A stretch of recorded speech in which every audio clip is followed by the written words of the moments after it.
I got a lot of injuries sparring.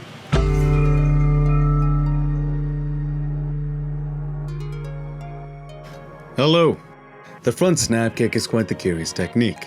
Considering how devastating it can be if it ever connects, you would think it would hold more frequency in the arena, but it does not, and it's not because it's against the rules, it's because the kick is simply too dangerous to mess around with.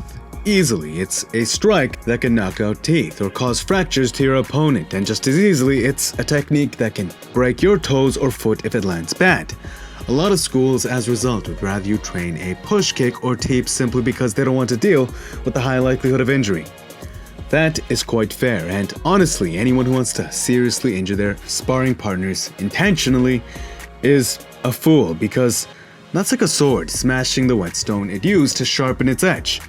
Innately, that level of ego has no place in effective self-development, but the result becomes the lower frequency of this powerful technique.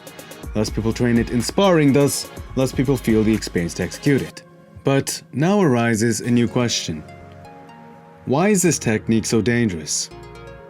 The answer lies in how efficiently it generates speed.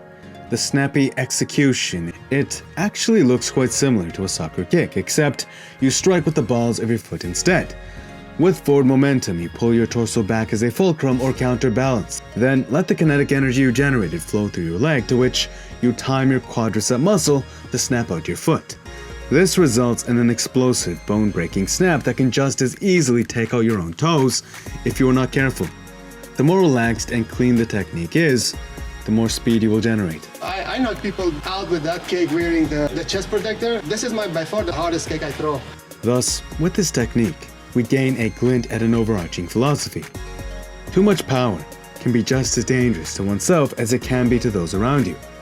The key in this instance being practice and conditioning, building the skill and infrastructure to reduce the risk to oneself. But again, considering the dangerous nature of this technique, going about that is, simply put, difficult. Now, with the low frequency of this technique, I'm certain few will come along and successfully use it as a knowledge advantage for that same reason. Maybe it'll be men like Seer who do just that. If you'd like more from me, please subscribe. That's definitely great for the channel.